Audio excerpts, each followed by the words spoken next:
komentaryo, isyu, serbisyo publiko. Aksyon Radio! Sa Bacolod, Aksyon Radio! Aksyon Radio!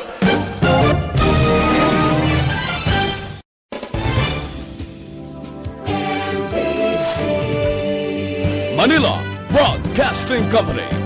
Sa balita, komentaryo, isyu.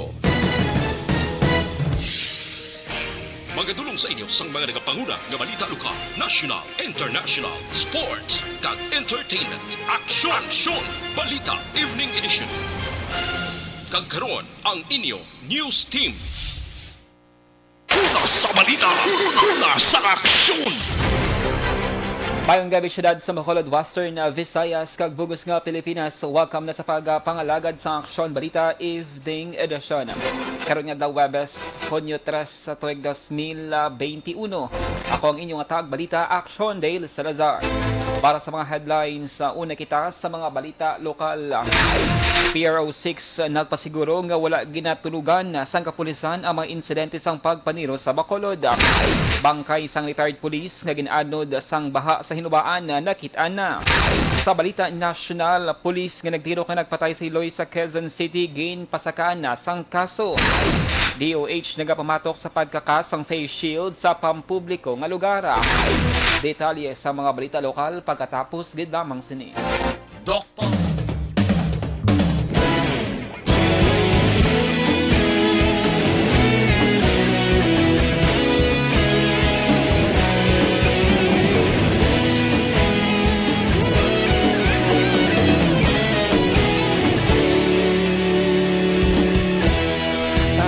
Simbanwa, mabugnaw nga hangin nagadapyan na.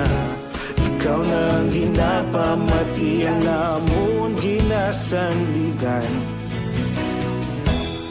Tingog sang probinsya, kamatuuran ginapalap na. Minsay nga may dala, paglaom kag kasanan. Tinuig na nagligan, ikaw gihapon ang ako nga istasyon. Sa pagbudlak sang adlaw, sa pagtuhaw sang biton. Mga balita nga dala inspirasyon.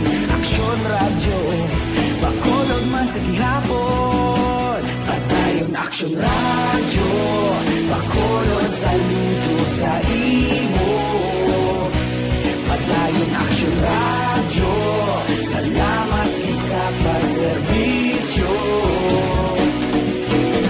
Patas kag balanse, matuod nga mensahe, wala sang hinadang piligan.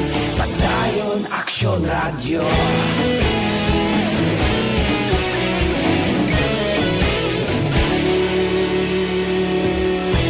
Bacolod nun kag Negrosanon, inyong pamatian. Stasyon nga nagkapalaplag sang kamatuuran. Mabakod nga prinsipyo, reporter handa sa serbisyo. Kahapon, karon kag sa gihapon, kita magapadayon. Tinuig na nagligan, ikaw gihapon ang ako nga istasyon. Sa pagbutlak sang adlaw, sa pagtuhaw sang biton. Mga balita nga may dala inspirasyon. Aksyon radyo, Bacolod man sa gihapon. Padayon Aksyon radyo, Bacolod saludo sa imo. Padayon Aksyon radyo, salamat sa pagserbisyo. Patas kag balanse, matuod na mensahe, wala sa ginadang piligan. Padayon Aksyon radyo. Una sa balita, una sa aksyon. Sa Bacolod, Aksyon Radio. Una sa balita, una sa aksyon. Sa Bacolod, Aksyon Radio. Kita ulog na nai, sinsang anong akala.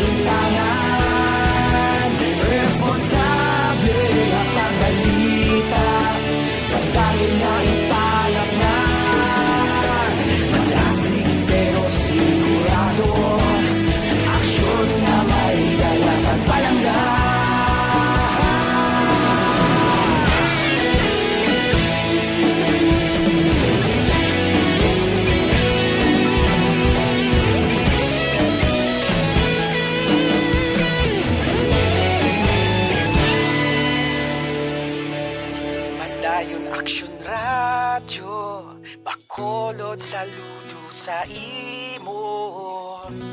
Padayon Aksyon Radio, salamat gid sa pagserbisyo. Padayon Aksyon Radio, Bacolod saludo sa imo. Padayon Aksyon Radio, salamat gid sa pagserbisyo. Patas kag balanse, matuod ng mensahe, wala sang ginadampigan. Padayon Aksyon Radio.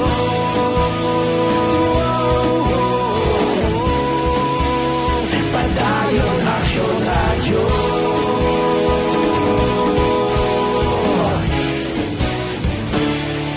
Padayon Aksyon Radio.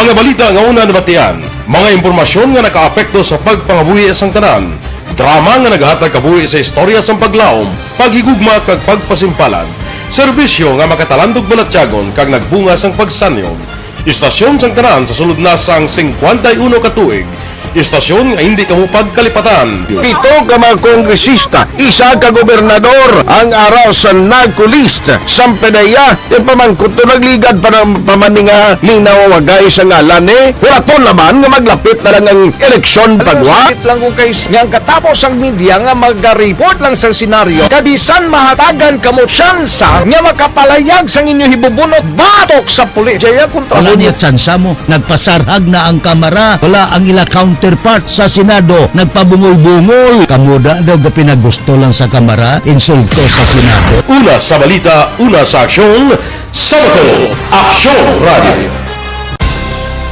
Today, DOA is confirming that a 38-year-old female Chinese patient under investigation, or PUI, is positive for the novel coronavirus 2019-nCoV. I issued an order to Executive Secretary Major Dia clearly laying down the responsibilities of each department in implementing the Bayanihan to Heal as One Act. Makabig nga pinakadako nga hangkat nga natubang sang pungsod Pilipinas ang COVID-19 pandemic.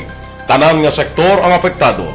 Tanan nga kinahanglan sang pagtamod kag nagakaigo nga pagserbisyo. Bisan pa ang industriya sang pagwaragwag nagapangatubang sang kaangay nga pagpanghangkat.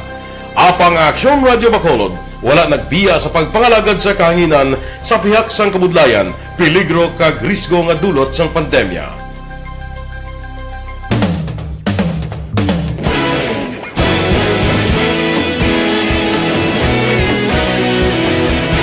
Sa sunod na sang 51 katuig, nasaksihan ang dedikasyon sa Aksyon Radio Bacolod sa pagdulong sa mga balita kag impormasyon para sa Aksyon!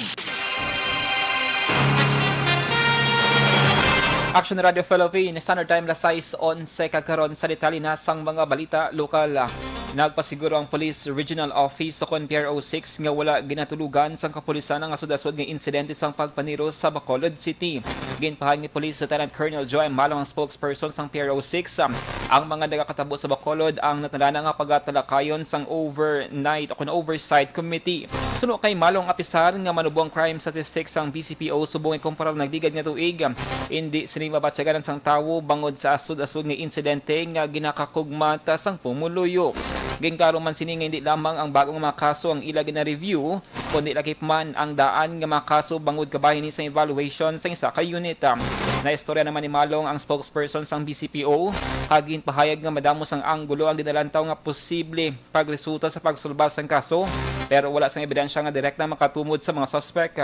Nagpasiguro man si Malong nga ila ginatutukan ka gina-review ang kada investigasyon sa kada unit sa bugos nga Western Visayas. Sa assurance na mahatag natin sa mga taga Bacolod and Negros is that we will be giving you a more peaceful nga lugar considering that continues ang pag-drop ng crimes dira sa inyo and even sa whole Western Visayas actually continues ang pag-drop ng crimes natin and ang mga kaso gani wala ni siya ginatulugan. Nabatian si PRO 6 spokesperson Lieutenant Colonel Joam Malong. Padayon pa ang ginabulong sa Corazon Locsin, Monteliban Memorial Regional Hospital ang 37 anyos nga Guest Relation Officer kung GRO matapos ginbuno siyang customer nga lalaki sa sulod sa isa ka lodging house sa may Corazon, Siakino State, Barangay Takuling, Bacolod City kagabi. Sunod kay Police Staff Sergeant Arnel Deles, ang investigador sa Police Station No. 6. Nabtan nila sa sulod sang lodging house ang dugoon nga lawas sang biktima. Sunod kay Deles, madamo ang pilas nga naangkon sang biktima matapos ginbuno sang customer niya nga lalaki gamit ang isa ka mataliwis nga bagay. Sa pagpangusisa sa kapulisan, wala magsugtanay sa bayranay ang biktima kag suspect. Rason nga natabong insidente. Magluwas siniluyag pa sang suspect nga tricycle driver sang ikaduwa nga pangalipay upod sa biktima. Apang wala ini magpasugot. Balikan ni Deles ang lugar kung saan natabo ang insidente kag ang lugar sa diin kin pick up ang biktima. Sa pagpating, mayroon sang CCTV agud makabulig sa pagkilala sa suspect. Yung suspikado, nanawag, sa karitor nga mabilaw na siya. So pagkadto sa room, pwede dito sa room 107 nga ginadriyan niyang gate, nakibot siya nga ang lalaki, ang suspikado, kasali siya motor kag magandar na iniiyatrisikon. So taga-bring ang gate, din bungguan, dinisang suspikado, para makapaladyo. Si Staff Sergeant Arnel Deles sa investigador sa Police Station No. 6. Sa iban nga balita lokal, padayon niya ginapanindugan ni Attorney Jamax Ortiz ang legal counsel ni punong barangay Noli Villarosa sa barangay Tangub nga hindi pa final and executory ang mando nga ginapapanawag sang DILG sa iyang kliyente. Suno kay Ortiz, wala sang legal nga basihan ang among mando kag may kinamatarong may ni sa paghimo sa nagakaigo nga apelasyon. Nagapati si Ortiz nga dapat kuntani nga maglabay anay sa legal department ang mga issue taliwas sa pagpati ni Bacolod City DILG Director Head Marideth Joy Madayag. Bangot siniging karo sa abogado nga wala sang plano ang iya kliyente nga magbiya sa barangay hall. Sa baylo, magapadayon ang iya nga pagpangalagad kag serbisyo sa iya mga pumuluyo sa amo nga lugar. Ginpahin ni Don Salvador Benedicto kon DSB Mayor Marks Lin de la Cruz nga may bayulasyon ng paglilis ang kwarta sa mga 4-piece beneficiaries sa poblasyon barangay Igmayaan tinalikdan nga adlaw. Suno kay de la Cruz, nakalabot siya igtanupangod ang naglaptang litrato kag ginkakimot man sini ang among hitabo. Angot siniginhingyo niya ang Department of Social Welfare and Development o DSWD nga magpatuman sang sistema sa pagpanagtag kag magpahibalo man sa iyang opisina. Nahangpan man sang alkalde nga kinahanglan sang tawo ang kwarta apang kinahanglan nga sundon man ang health protocol standards. Ang DSB amo ang banwa sa probinsya nga may tuman ka jutay nga COVID-19 cases apang luyag sang alkalde nga magtayuyon ini. Sa katapusan nga balita lokal, na-recover ng bangkay sang retired police nga una report nga missing matapos ginanod ang iyang pick-up nga salakyan sa suba sa banwasang Hinubaan Martes sang gabi. Ginkilala ang biktima nga si retired police chief master sergeant Dagi Dacoskos, 49 anyos. Sunod kay Provincial Disaster Management Program Division Head Dr. Zifar Gerhard Kilian, ang mga mangingisda ang nakakita sa bangkay sang biktima sa may sitio Plazanon, barangay Bulwangan, banwasang Hinubaan, Subungad, Webes. Suno kay Kailian, ini nga impormasyon ang gikan man mismo sa Bacolod o kung sa Hinubaan DRRMO. Sa nibluan nga sakay ang biktima hupod ang iyang asawa nga si Jezebel Dacoskos sa pick-up sang nag-awas ang tubi sa suba nga ila ginagyan na. Na-rescue sa otoridad ang asawa sang biktima. Nindawagan kita sang LGMO Hinubaan nga na-recover na ang sadly ang bangkay sang aton nga missing person sa Hinubaan. So ang nakita ni siya kuno 8 miles from the shoreline sang sitio Plazanon, barangay Bulwangan. Kita siya sang mga fisherman. Nabatian si PDMPD Head Dr. Kailian. Sa balita, una sa aksyon. Action Radio Philippines Standard Time lasay sa 17. KBC Plus mga ka-aksyon na vitamin C balang ginawa.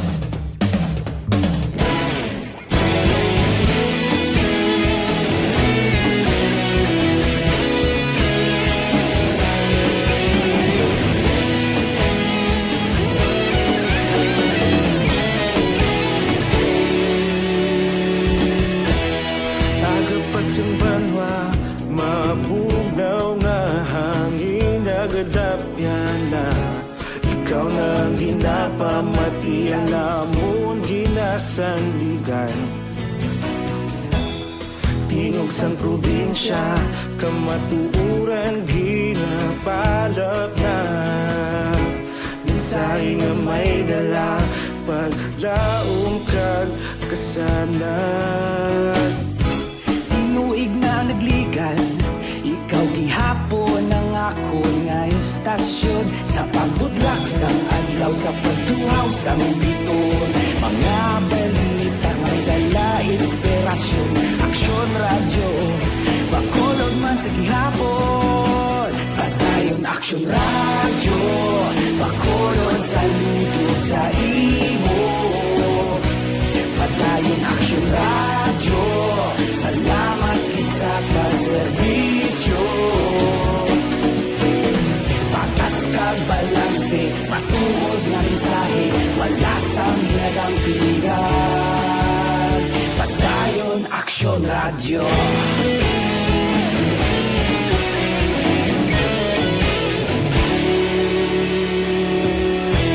Bakolod nun kag Negrosanon, inyong pamatian.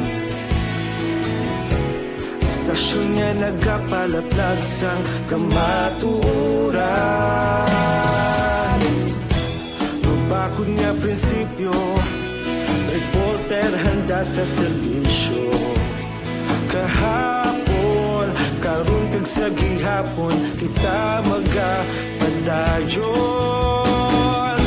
Tinuig na nagligan, ikaw gihapon ang ako nga istasyon. Sa pagbutlak sang adlaw, sa pagtuhaw sang biton, mga balita na may dala inspirasyon. Aksyon radyo, bakolod man sa gihapon. Padayon Aksyon radyo, bakolod saludo sa imo. Padayon Aksyon radyo, salamat sa pagserbisyo. Patas kag balanse, matuod na mensahe, wala sang ginadampigan. Padayon Aksyon radyo. Una sa balita, una sa aksyon, sa Bacolod Aksyon Radio. Una sa balita, una sa aksyon, sa Bacolod Aksyon Radio. Kita ulog na ngay, sinsan ang mga kalintangan. Responsable at pagbalita, pagdayon na ipalaknan. Malasig pero sigurado, aksyon na may dalang pagpalanggan.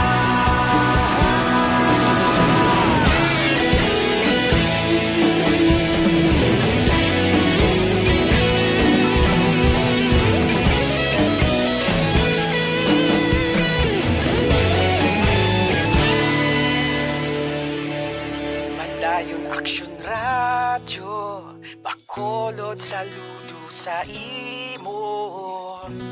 Padayon Aksyon radyo, salamat gid sa pagserbisyo.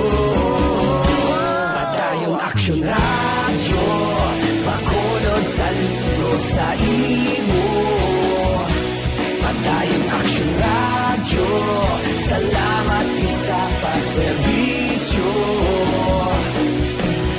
Patas kag balanse, matuod na mensahe, wala sang ginadampigan. Padayon Aksyon radyo.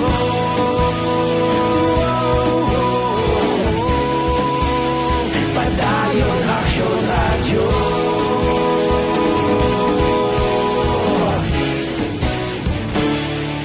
Padayon Aksyon radyo.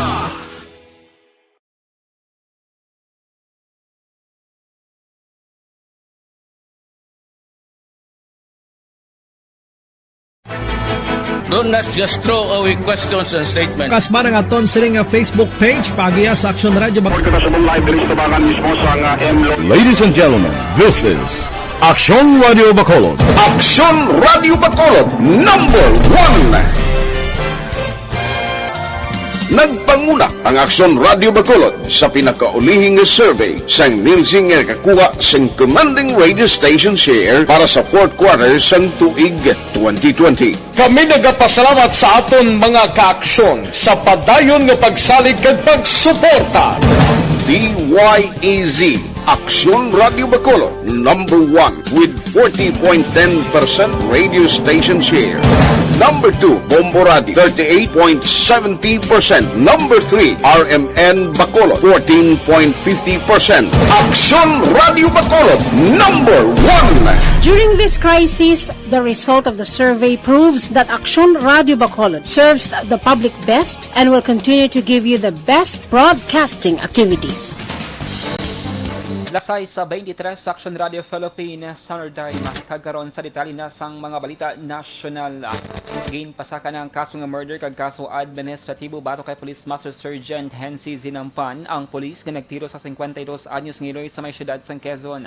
Sunod kay PNP Chief Police General Guillermo Salazar, ang kaso nga murder ang ginfile sa City Prosecutor sa may Quezon City samtang ginwave naman ni Zinampan ang yasing counter affidavit para sa kaso administratibo. Sunod kay Salazar, base sa Internal Affairs Service, magalawig sang 3-4 kasimana ang investigasyon para sa administrative case.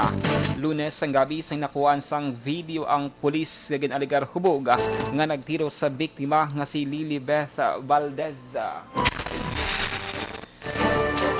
Samtang nagsaka na sa 4 ang patay kag 7 ang ginreport nga missing bangod sa bagyong Dante. Ang mga napatay kag missing ang halin sa may Mimaropa, Western Visayas, Eastern Visayas, Davao kag Soc Sargen Regions.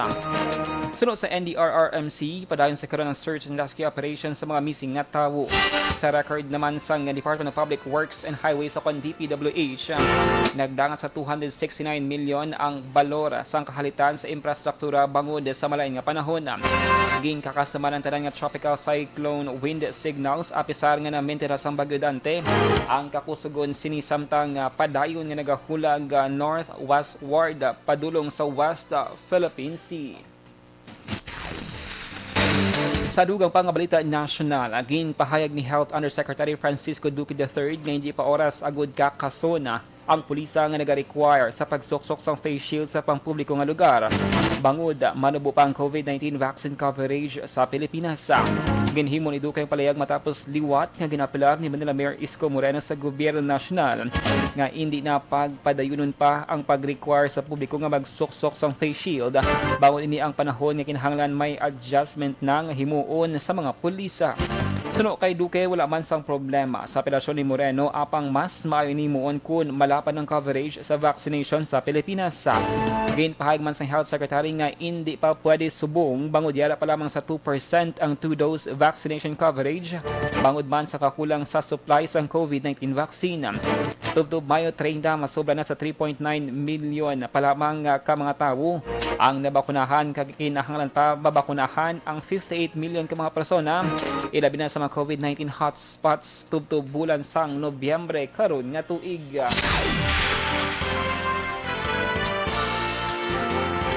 Lasay sa 26 Aksyon Radio Philippines Sunday sa katapusan nga balita nasyonal. Nag-apelar si Senate President Vicente Soto III sa gobyerno nga hindi na pag-ipatuman ang mandatory nga 14 days sa quarantine para sa mga tawo nga fully vaccinated kontra COVID-19 nga nagasunod sa pungsod Pilipinas. Gina-question ni Soto kung nga kinahanglan pa sang 2 ka semana nga quarantine sa mga fully vaccinated kung magbiyahe padulong sa pungsod. Para sa senador, ang mandatory quarantine ang nag-discourage sa mga investors nga interesado nga magnegosyo sa pungsod Pilipinas. Sa idalam sang Resolution number 114 sa National IETF, tanan nga traveler nga nagasunod sa Pilipinas ang dapat magpaidalam sa 14 days na quarantine. Ang unang nga pulo kadlaw ang dapat obserbaran sa quarantine facility. Ano man ang resulta sa ila COVID-19 na testing, hag ang labili naman nga adlaw ang dapat tapuson na sa home quarantine sa ilang destinasyon. Una sa balita, una sa aksyon. Lasay sa 28 sa Aksyon Radio Philippines Standard Time. DTX 500 capsule mga ka-aksyon na sa may mga fatty liver mag DTX 500 mag Do not just throw away questions and statements. Kasma ng aton sining nga Facebook page pagiya sa Aksyon Radio Bacolod. Ladies and gentlemen, this is Aksyon Radio Bacolod. Aksyon Radio Bacolod, number 1! Nagpanguna ang Aksyon Radio Bacolod sa pinakaulihing survey sang Nielsen nga kakuha sang commanding radio station share para sa fourth quarter sang tuig 2020. Kami nagapasalamat sa aton mga kaaksyon sa padayon nga pagsalig kag pagsuporta. DYEZ Aksyon Radio Bacolod, number 1 with 40.10% radio station share. Number 2, Bombo Radio, 38.70%. Number 3, RMN Bacolod, 14.50%. Aksyon Radio Bacolod, number 1. During this crisis, the result of the survey proves that Aksyon Radio Bacolod serves the public best and will continue to give you the best broadcasting activities. Madamo nga salamat mga kaaksyon. Una sa balita, una sa aksyon sa Bacolod Action Radio.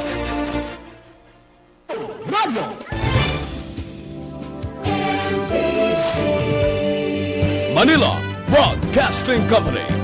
Sa balita, komentaryo, issue, serbisyo publiko. Aksyon Radio.